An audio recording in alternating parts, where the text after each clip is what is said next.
Namaste. This is David Hawthorne at astroview.com.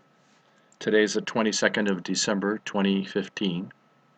The following is the Vedic astrology reading for Rahm Emmanuel, based on the 29th of November 1959 at 2 a.m. in Chicago, Illinois.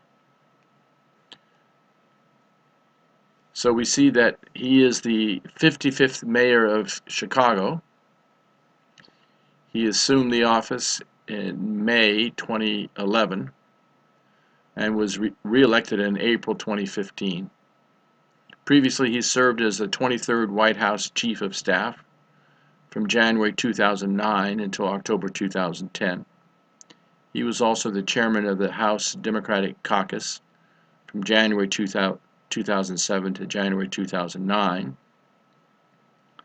member of the campaign committee from January 2005 to 2007, and a member of the U.S. House of Representatives for Illinois, January 2003 to January 2009.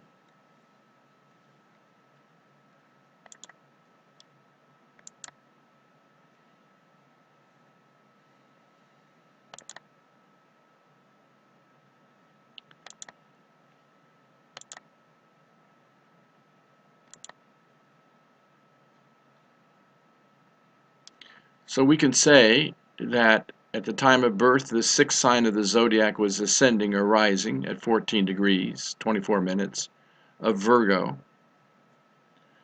And this is Rahu, R-A-H-U, the northern node of the moon, in the first house at 8.5 degrees, and Venus at 27 degrees, 19 minutes in the first house. Rahu in the first house makes a person highly ambitious. It can also make them charismatic, persuasive, gives magnetic personality. Venus in the first house gives affluence and brings some status to him because Venus rules the second house of wealth and status and family life. He is Virgo, ruled by Mercury, and Mercury is a planet of the intellect.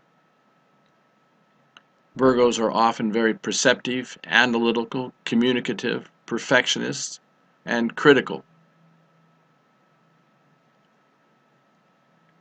Moon in the second house gives status through the public, gives him gains and income as well.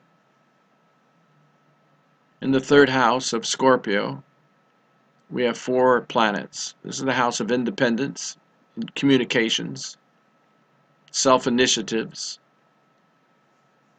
So we can see this is a very complex situation. Mercury rules the chart, and it's in the third house, so this connects Rahm with independent projects. He's fiercely independent, wants to do things his own way. Mercury's with Mars, so he's very courageous, very direct, very competitive. Sun is in the third house of independent projects, and Sun is the government. Gives him some initiatives to work with the government in a government position. And Jupiter's in the third house, which is law, publishing, teaching, consulting. So a lot of strong issues surrounding independence and his own self-initiatives. This is Saturn here in the fourth house. We're going to come back to Saturn in a minute. Fifth house Capricorn, sixth house Aquarius, ruled by Saturn. Now this can bring some, Saturn does rule the sixth house, so it can bring some disputes, either with parents or property or home life, fixed assets. It can bring some litigation and disputes in a person's life. Be good for him to have lots of insurance to cover himself. Seventh house, we have the 12th sign Pisces. This is K2, K-E-T-U, the southern node of the moon, 8 degrees. This can give a very spiritual wife or partner in life, and even relationships with people who are on a spiritual path. 8th house, we have the first sign Aries. 9th house, second sign Taurus. 10th house, third sign Gemini. 11th house, fourth sign Cancer. And 12th house, fifth sign Leo. Now we say that for Virgo rising sign, there are actually 4 planets that will never cause harm. These are Mercury, Moon, Jupiter, and Venus. So it would be safe and favorable for Rahm to wear a pearl, a diamond, a yellow sapphire, and an emerald. Now when we go a little bit more deeply into the chart, we see a couple of very important issues. Venus is in its debilitation sign. So that causes some weakness of the wealth and status and speech. So he can wear a diamond gemstone to strengthen the Venus. Moon is in old age degrees and only 15 degrees from the sun. So this is considered a weak moon. It can cause some weakness of income and friendships. Friendships can go up in smoke a bit. Because Moon is also ruled by a debilitated Venus. So I think the power in this chart, the reason for the success is Rahu. Rahu would not close, if it's not at 14 degrees, the ascendant degree, and if it's not within 5 degrees of other planets like Venus, and it aspects 5, 7, and 9, it's okay, it's always opposite Ketu. But in essence, this Venus, this Rahu is causing no trouble in the chart. So it brings the higher octave of Rahu, which is ambition and energy, charisma, fame, fortune. A lot of people have the Rahu influence that becomes successful in life. But a lot of this is a house of cards. Venus debilitated, Moon, old age, combust, waning Moon.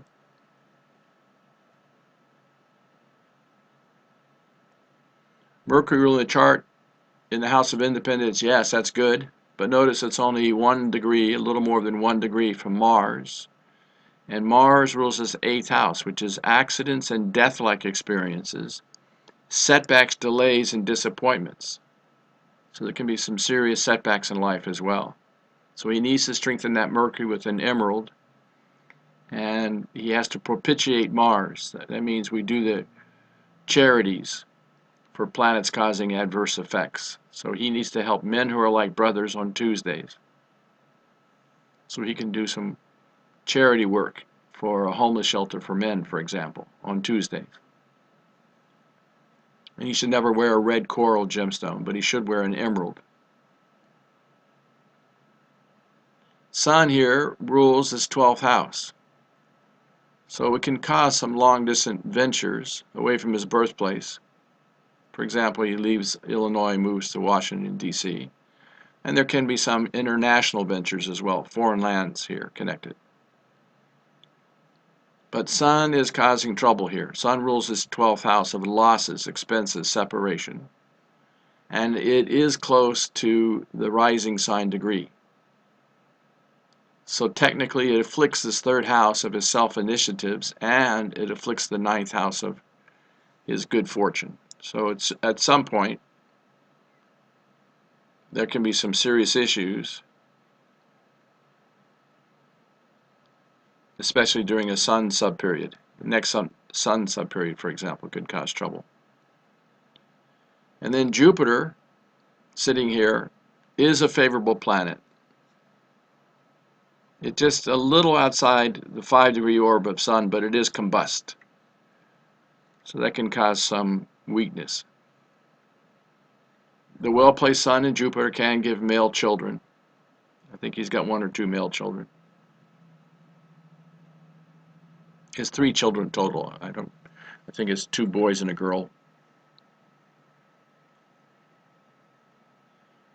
Saturn I'm concerned about because Saturn is also close to the rising sign degree. So it afflicts that house it occupies and the houses it aspects. So it aspects 3, 7, and 10 houses away. Now it doesn't bother the 3rd aspect on Aquarius because Saturn rules Aquarius. A planet cannot afflict its own sign, its own house. So that's not a problem. But it does bring 6th house issues into the 10th house, which is professional life, And the 6th house is conflict, disputes, debts, enemies, fire theft, cheating against him, false allegations against him. And Saturn's 10th aspect is into the 1st house. That's really trouble. That also brings this conflict and disputes, mental tension. It can also bring health issues to him. This can bring some mental tension to him, even a nervous breakdown to him, because this afflicts Virgo, ruled by Mercury, and Mercury is already afflicted by Mars. So this could cause some real serious mental stress. It can cause trouble with asthma, allergies, sinus, headaches, migraines, trouble with the respiratory canal. So he definitely needs to do some remedies for his chart. I think the whole thing was that Rahu gave him a lot of energy and ambition. His drive. But it's also Maya, it's also an illusion. Things can go up in smoke. Now this is Rahm's chart at the time of birth, and this is his chart where the transits are today. And this is what's causing trouble for him. He's currently in there's a lot of trouble up in Chicago, dealing with police and public matters. So look at this K2. K2 sitting here at a little less than 2 degrees. So take this K2, slide him over here. As it turns out, Rahu and K2 always travel retrograde. So back in August, this K2 was at 8 degrees, and this Rahu was at 8 degrees. They were on top of each other in August. That's not good. Then they went 8, 7, 6, and then at the beginning of September, they got stuck at 6 degrees for September, October, November. It's called stationary. So this K2 sitting down here at 6 degrees throws an aspect 5, 7, and 9 houses away. So it was bothering this Mars and this Mercury. It's within 5-degree orb. Then after they left 6 degrees, they went 5, 4, 3, 2, 1, which is where they are today. So this K2 sitting here at 1 degree is still afflicting this Mercury ruling the chart, and Mars ruling accidents and death-like experiences, setbacks, delays, transformations, and vulnerability. So this is a very difficult transit right now. So we need to get K2 down to outside the 5-degree orb. So that would be 28 degrees here and 27 degrees here. We subtract 5 degrees from those. So this K2 is going to go 1, 0, 29, 28, 27. So until February the 8th, he's in trouble because they're still hanging around here. Let me show you the transit degrees. So this is Rahm's chart, and the inner circle is also his chart, just the circular format. And the outer chart is the transit chart. So here's K2 today at 1 degree 59 minutes. So a month from now, let's go 2 weeks from now. 2 weeks from now it's at 0 degrees. So when it's sitting here at 0 degrees, it still has an impact on this Mercury at 2 degrees and this Mars at 3 degrees. So next 2 weeks, still trouble. 3 weeks from now, better, 29 degrees. It starts to separate. 4 weeks, January 19th, still 29 degrees. So less trouble, but still trouble.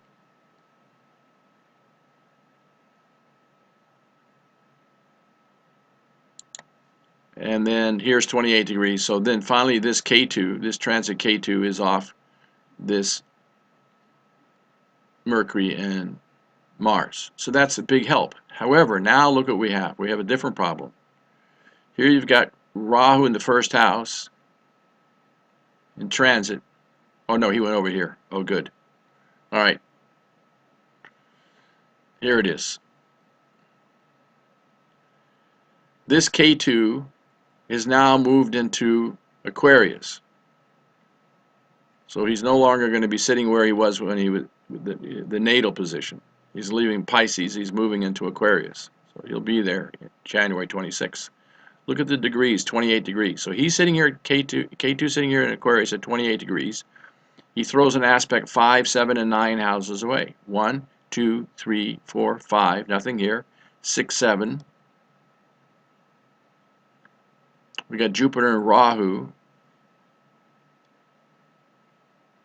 Jupiter will be at 28 degrees. K2 is at 28 degrees. So this is going to be a direct affliction on Jupiter. That's 7 houses away. 8, 9 houses away. And what's 9 houses away but Moon at 28 degrees, ruling income and friendships. So this transit K2 is about to really pound on his natal Moon, and it actually starts to pound on his transit Jupiter here in early January. See, this is for everybody right here. Rahu and Jupiter are going to be in close conjunction for all of January and all of February for the entire world.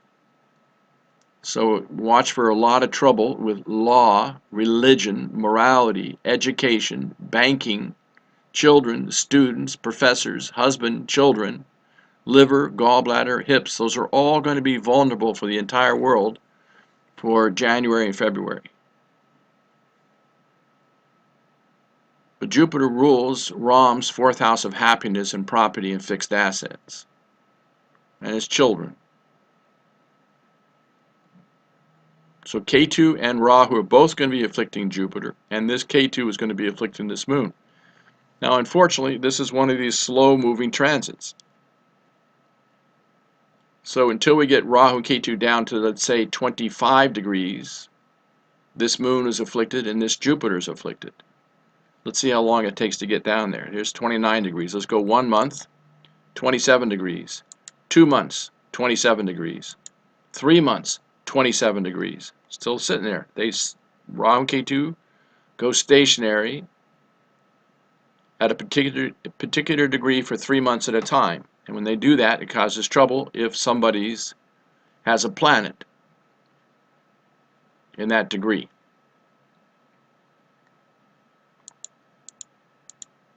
So his relief comes not till the middle of May. So until the middle of May, Moon is definitely afflicted, and for January and February, Jupiter is afflicted.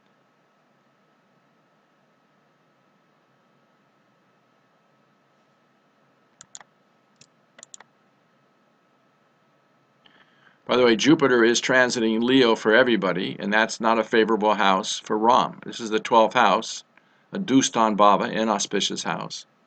Jupiter came into this house in the middle of July 2015. It won't get out of here until the middle of August 2016.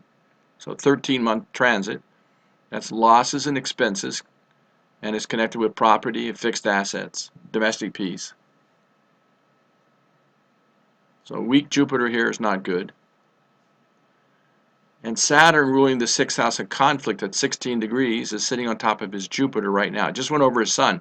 So there's a very interesting situation. See, Saturn's at 16 degrees. Sun is the government and leadership. So first we'll come back to where we are.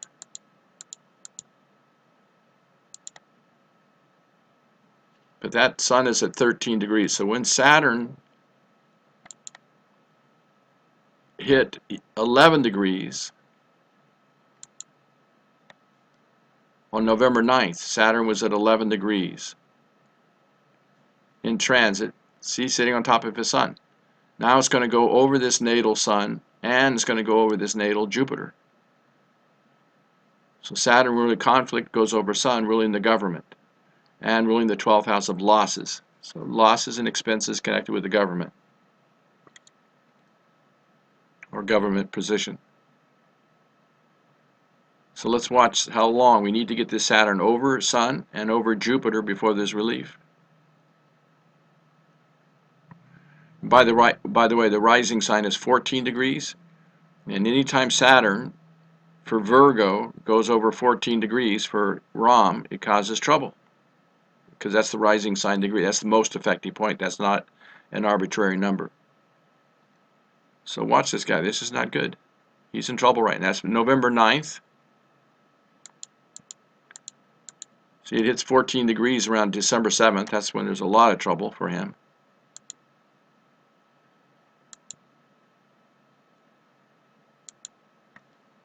It'll hit 16 degrees on December 28th. We need to get it to at least 20 degrees.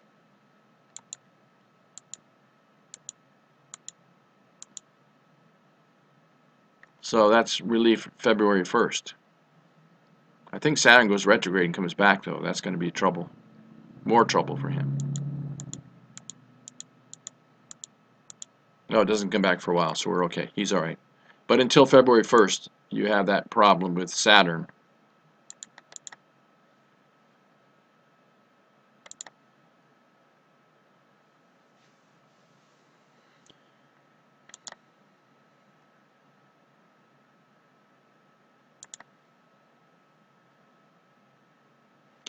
So when you're watching the transits, just watch the slow-moving Rahu and Ketu. They take 18 months to go through a sign. Jupiter takes 12, 13 months to go through a sign. Saturn, 2.5 years to go through a sign. And I don't care how healthy a person is, how wealthy, how educated a person is. Sooner or later, trouble comes to everyone, and it usually has to do when the slow-moving planets cause some issues. Anytime any planet goes into the 6th house, the 8th house, or 12th house, the Dustan Bhavas, the planets become weak. So Jupiter's been weak for him since the middle of July. And Rahu and Ketu have been causing trouble for him for some time. See, the last time they went stationary, it was 15 degrees. Or the time before this, I mean. They went 15 degrees stationary earlier this year, like last spring. Then they hit the 6-degree range in September. Just so you know, next time they stop, it's going to be at 27 degrees in odd signs. See, when Rahu and Ketu are in even signs, the even signs are 2, 4, 6, 8, 10, 12. They can only afflict planets either in the natal chart or in the transit chart that are in even signs. So this has been a tough run for him with Rahu and Ketu. They've been in even signs. Rahu's been in his first house for a year, almost a year and a half. But Ketu was here in an even sign, a year and a half. That means all these planets at some point came under the affliction of transit Rahu and Ketu. So Rahu, Venus, Ketu, Mercury, Mars, Sun, and Jupiter are in even signs. So they've all been afflicted over the last year and a half. So that causes a lot of stress. Now Rahu is going to move into Leo in January, and Ketu is going to move into Aquarius in January. So now for the following year and a half, they're going to be in odd signs. 1, 3, 5, 7, 9, and 11. That's where they will have an influence. So when they first go in there, they're going to be bothering this moon for Rahm. After that, not much trouble, because he doesn't have anything else in odd signs except Saturn.